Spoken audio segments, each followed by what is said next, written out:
What's going on, everybody? It's your boy BIGRO 206 here with a video as promised. The bad side of the For Honor patch title update 1.06 that took place on April 25th, 2017. So, as hinted in our vlog yesterday, I am going to be taking the evil or the bad cop stance on this title update. As you can see, this is the official For Honor website. This is the actual page where the patch notes for update 1.06 are. The first title you see is the connectivity. Now, you guys want to go see this? I will leave the link for the article in the description box below. You guys can go check it out for yourselves. I'm not going to read everything word for word, so if you guys do happen to want to read it word for word and see exactly everything that I might have skipped over, I'm only going to be hitting a few points. Looks like so we'll take a deep breath. They're telling me that the connectivity, so the network, the performance, and the session and match issues have all had tweaks, which means I should not be getting kicked out of games, which means I should not have a problem finding games, especially ones that say they have high activity in them. And I should also have better playability with the team members in my group, meaning Keymaster or Green Smoke. Whoever is online with us playing as one, we should have no problem getting in and out of matches. And if someone does drop, you will be able to finally add them back at the end of the next match before the beginning of the one following that one. That is one update, which is great.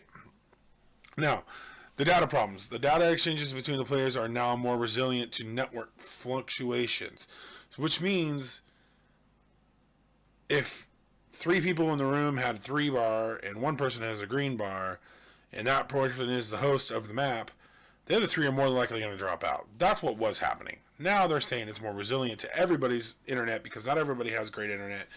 And why couldn't you do that before? Like, why did it have to wait 2 months in after you're losing all these players and all this playability of your game? Why did it have to just, oh, now it's more resilient to the fluctuations in everybody's network?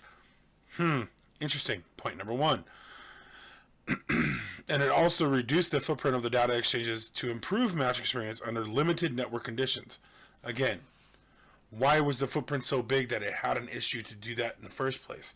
You got to realize not everybody lives in a high speed area. 1, 2, not everybody can afford business class or better internet. I have Comcast. I don't have business class. Business class is supposed to be the one up above mine. But even then, in my area, I can't get those speeds. So even if I were paying for it, I couldn't get it. So, point number 2.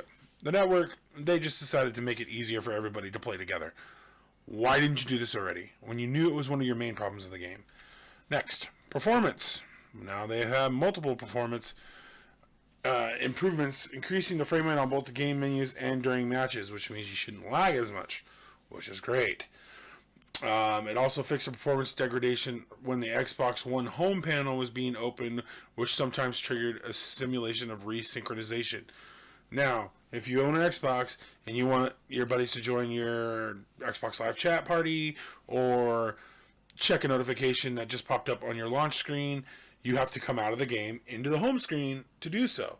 Now, going back into your game sometimes would trigger resynchronization. Why is that an issue anyway? Every game on Xbox has to be able to stand up next to that, because no matter what you want to do in the game, you're going to have to come into the home screen to check any notification or add anybody to your party chat, anything like that. You're going to have to on the Xbox.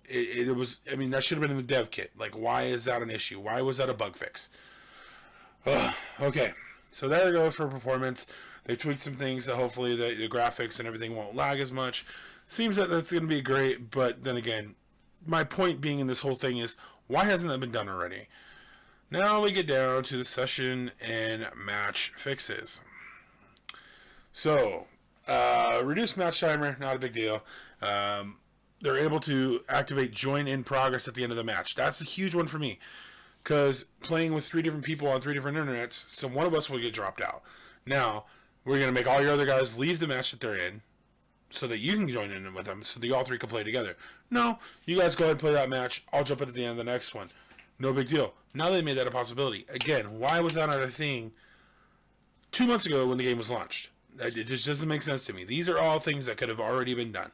You didn't have to wait and then wait 2 months to fix them when your community has been screaming at the top of their lungs, letting you know that these are the main issues. Session matches are issues, network connectivity issues, performance issues. All issues that have everybody has been saying over and over and over and over again since the beginning of this game. I don't understand. So, it's just things that's my main problem with what this patch is telling me they're going to fix. It's all things that I feel like Ubisoft should already had in place when, one, the game was released, or two, at the first patch update. We're on 0.06. That means you had 5 other patch updates since the game was released. That these things could have been fixed and people would have been playing your game. You wouldn't have lost so many damn users. Alright, no need to worry about the messages, the game operation. They added server-side networking configurations to allow faster stability and tweaking, added monitoring or stimulation edge cases to improve the ability to further diagnose certain types of problems. So they're pretty much putting things in place so that they can fix the problems that come at hand. Now, that being said, again, things that should have been done with the game already. I'm gonna keep hitting that point in the head. That is my main point for being the bad cop on this issue. One, you're putting in place a patch. This is patch number 6 now since your game has been released 2 months ago. All things that should have been already in the game or fixed first week. When we got that first patch 3 weeks into the game or 2 weeks into the game, these are things that should have happened. People were telling you had connectivity problems. People were telling you your network issues were a problem. People were telling you that you were lagging in certain situations of high frame rate and multiple people on the one screen. People would lag. And once you lag, you get kicked out because their system couldn't handle it. Again, probably what it should have done, dedicated servers. That's here nor there. It's not going to happen. So I'm going to go down. These are all the buffs and nerfs to the characters. Peacekeeper got some tweaking. The Lawbringer got some tweaking. The Warden definitely got some tweaking because of its stupid guard break and I think heavy attack right. Berserker got a little bit of tweaking. That was Berserker. I've been having some problems with that lately. Orochi, and the big one for me was the Shigoki. Now, if you guys play Shigoki, which is the tank of the Samurai Clan, big guy with the War Club, you know that his rush charge is pretty much unstoppable. He comes running through like a freight train. You can't get out of his way. He knocks you down. On contact, no matter what, touches you just a little bit, you fall over and you're stunned. It looks like and you couldn't dodge it. Once he released it, you couldn't dodge it. They've done a lot to change that. Looks like so it no longer knocks down on contact. The charge startup is fully dodgeable, which you weren't able to dodge it prior to.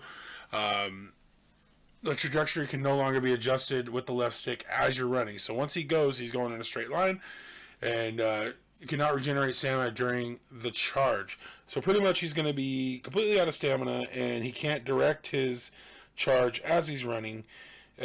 Also doesn't knock down on contact, and you can dodge it. All things that probably should have been done a long time ago, or when the character was released. That was a big one for me. It just was a big one for me. I think that, that move was brutal. I will also say that the patch that they were doing to the Warden was also much needed. They fixed the bug in some of the shoulder bash abilities, but that shoulder bash, you can cancel the timing into the guard break, which was huge. You couldn't guard break it. You were automatically getting hit with that shield slash right off the bat. These are what I'm expecting in patches. Fixing the characters, evening them out so that you guys can get more competitive. They want to release that there's going to be some future competitive play with ranked system. These are things that you're going to need. These are the patches that you're going to do. Tweak the messaging. Tweak the messaging because it's not working right. Game operations. Those are small tweaks that, we won't really notice on our end, but it'll help them understand what's going on, to help them improve it better. Those are things that belong in a patch. Those are things that you should be patching, not connectivity. That should have been something that you should have done patch 1. Also, I will go back to the Shigoki. That should have never been that way. That thing is crazy. Because people will just use him and run you over, and then you're stunned, and then he turns around and bashes you. One heavy hit from him, I think, is over 33% of your life. Yeah. They also fixed bleed, which is a big one. Again, this is meant to be on the patch. I think that these are the things the patches are meant for. I'm interested to see what they do with the DLC because we're supposed to be getting 2 new characters, a new map, also the introduction to the league or the competitive play. So they're putting a lot of eggs in one basket here. They're going to try to lure some people back. I think it's a little too late. Honestly, my personal opinion. I've been playing the game since it released, even before that, both betas, all 3 betas. I really do think that Ubisoft is really aiming for the fence on this first DLC because they know they need to get some of their players back. You have little to no players on the PC. Most of your players right now reside on the Xbox, and the ones that are on PS4 are leaving for other games. A lot of people are going back to Destiny because Destiny 2 is going to be coming out September 28th. Destiny's been around for 3 years and still has a community that is 4 times as large as yours when you're supposed to be the next hot game coming out. Ubisoft, get your crap together. That's going to be my rage video for this. Look out for the Keymasters video on the positives of this title update 1.06 that was live on April 25th. If you guys have any questions, don't forget to leave them in the comment box below. I will leave a link to this article in the description box. If you guys want to go through and read the patch notes word for word, there's also a link on the page near the bottom here. To additional patch notes, which are little things, little bug tweaks. You can go and see that here if you see my cursor on the screen. If you guys like what you see, don't forget to like, comment, and subscribe. You see any links in the description box below, don't forget to click them. We leave them there for a reason. This is your boy BIGRO 226. We'll see you guys on the battlefield. Peace.